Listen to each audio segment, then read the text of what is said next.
Welcome back, my dear students. Today I am here with a new topic, figure of speech. This is also known as poetic devices. आज हम लोग बात करेंगे figure of speech की. इसे अलग अलग नाम से भी जानते हैं. इसे आप पोएटिक डिवाइस भी के नाम से भी जाना होगा, सुना होगा. So number one is simile and metaphor. Simile and metaphor both are written as well as, because दोनों ही एक साथ मैंने लिख दिया है, बिकॉज सिम्बली एंड मेटाफर दोनों ही कंपैरिजन के लिए यूज करते हैं. सिम्बली क्या है, लेट्स सी. सिम्बली क्या होता है? Simply used for comparison. This is indirect comparison. ये भी कंपैरिजन के लिए यूज होता है, बट ये इनडायरेक्ट कंपैरिजन है. इसमें आप लोग वर्ड्स यूज कर सकते हैं. यूज ऑफ वर्ड्स लाइक और as for comparison. So here हम लोग यहाँ पे देखेंगे कि लाइक और एज वर्ड्स हैं कंपैरिजन के लिए. सिम्बली में आपको ये वर्ड्स कॉमनली मिल जाते हैं. For example, he fought like a lion. ठीक है. Time steals movements like a thief. Again, his eyes are as sparkling as diamond. So in sentences में क्या देखा हमने कि he fought like a lion. यहाँ पे लाइक है तो ये सिम्बली में आ गया, क्योंकि वो लॉयन की तरह लड़ा. डायरेक्टली नहीं बोल रहे हैं, बट इनडायरेक्टली हम लोग बोल रहे हैं यहाँ पे. Time steals movement like a thief. Again like word है. थर्ड में देखिए, his eyes are as sparkling as diamond. So as है तो वी कैन अंडरस्टैंड कि ये सिम्बली है. मेटाफर क्या होता है? अभी मेटाफर देखेंगे. ये भी यूज्ड फॉर कंपैरिजन, ठीक है, but this is direct comparison. No use of words like और एज. यहाँ पे वर्ड्स यूज नहीं करते लाइक और एज की तरह. नेक्स्ट एग्जाम्पल देखिए, he was a lion in the fight. ठीक है. Time is a थिप.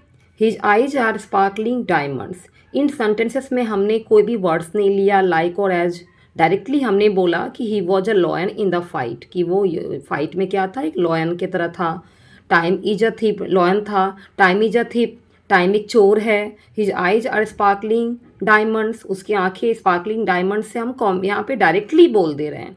सो यहाँ पे मेजर डिफरेंस यही है कि सिम्बली में आप लाइक और एज यूज करते हैं कंपैरिजन के लिए, बट मेटाफर में आप लाइक और एज वर्ड यूज नहीं करते, बट दोनों ही कंपैरिजन के लिए यूज होता है. थर्ड है हमारा personification. Personification, bye the name you get the meaning है. पर्सोनिफिकेशन में एक वर्ड आ रहा है, देखो, पर्सन. ठीक है. इसका मतलब है कुछ तो बात होगी पर्सन को लेकर. When we put the qualities of living things in non living things. जब हम लोग बात करते हैं किसी भी लिविंग थिंग के क्वालिटीज़ को, ठीक है, नॉन लिविंग थिंग के अंदर उसे देख रखते हैं, यानी कि इसका मतलब क्या हुआ, when we put the qualities, जब हम लोग लिविंग चीज़ों की क्वालिटीज़ को नॉन लिविंग थिंग में रख कर देखते हैं तो उसे हम क्या बोलेंगे?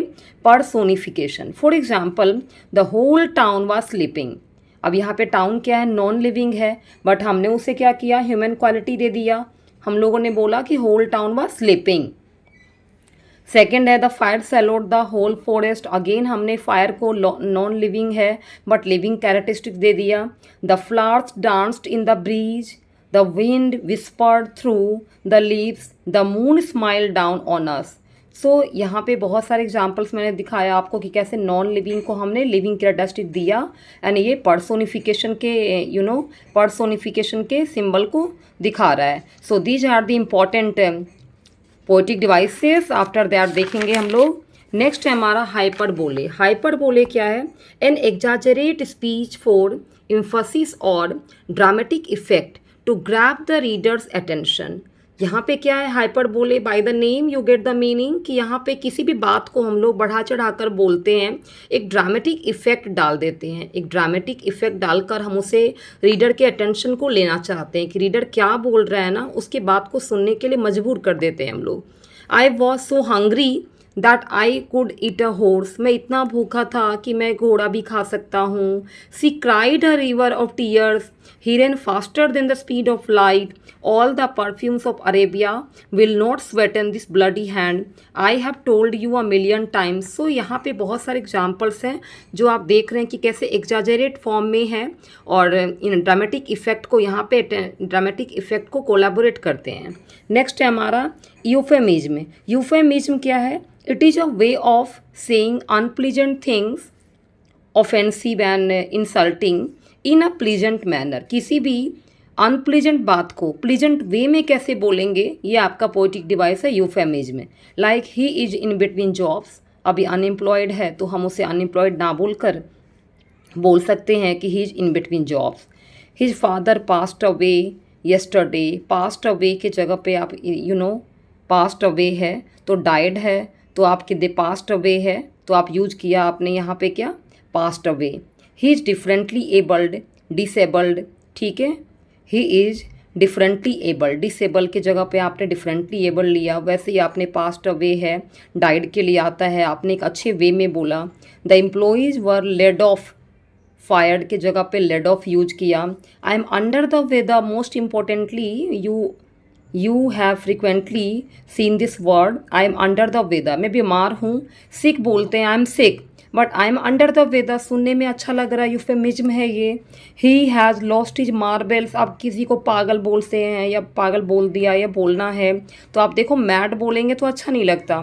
ही has lost his marbles, so lost his marbles is euphemism. So this is euphemism. It is a way of saying unpleasant things in a pleasant manner. I hope you understood this. Next is oxymoron. Next is oxymoron. Oxymoron is very important. It combines two opposite or contradictory terms to create an interesting effect. ये क्या है? ये दो opposite word को combine करता है या दो कॉन्ट्राडिक्टरी विरोधाभासी टर्म को जोड़ते हैं सो दैट कि इंटरेस्टिंग इफेक्ट आ जाए। Act naturally in front of the camera, acting भी है और नेचुरली भी है, दोनों वर्ड को साथ में लिख दिया, ऑक्सीमोरोन है ये। मतलब actually act naturally in front of the camera, camera के सामने नेचुरली एक्ट करो। He is a deeply superficial person, again देखो यहाँ पे डीपली सुपरफिशियल दोनों ही वर्ड क्या है, कॉन्ट्राडिक्टरी टर्म्स हैं, बट दोनों को हमने साथ में लिखा, सो this is oxymoron.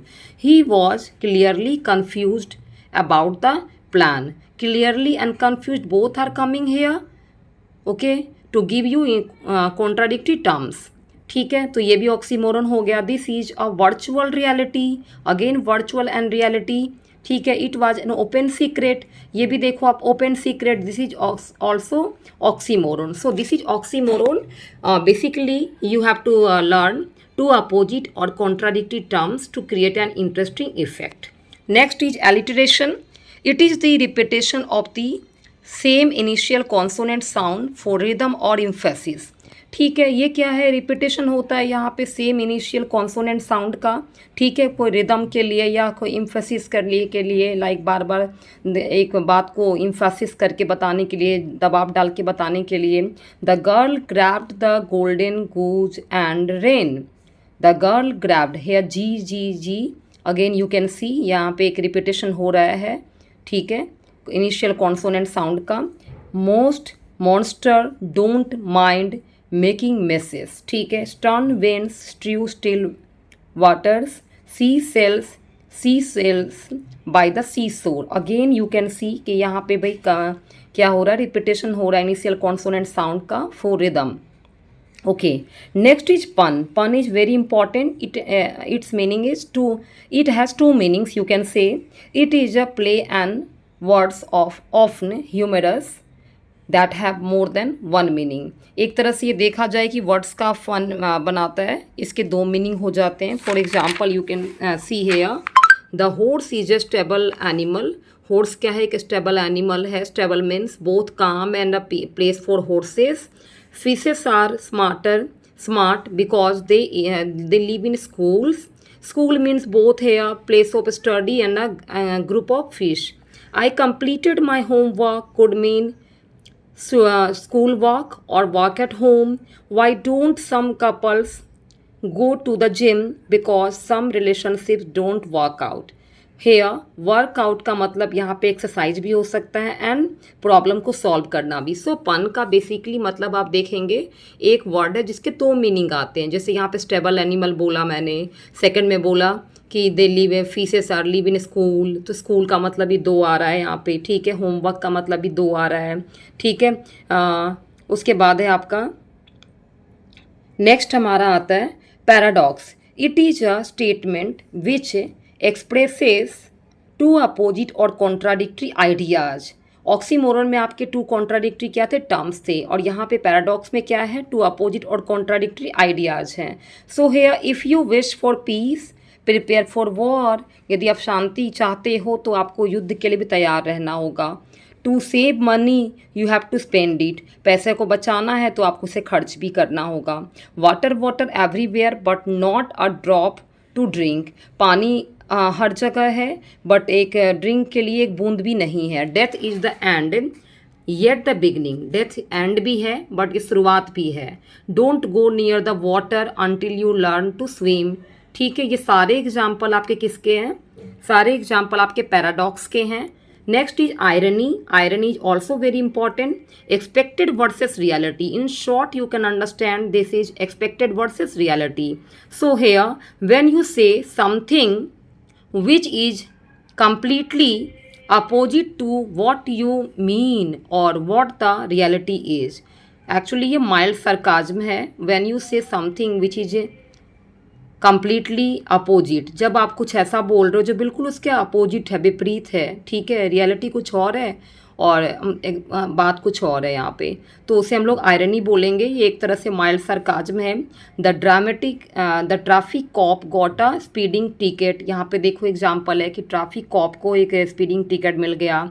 A fire station burn down last night, fire station he last night burn हो गया। A vegetarian opened a butcher shop, क्योंकि ये हो एक्चुअली आयरनी है, विडंबना है। एक तरह से देखेंगे माइल्ड सरकाज्म है कि वेजिटेरियन ने कैसे बूचर शॉप ओपन कर लिया।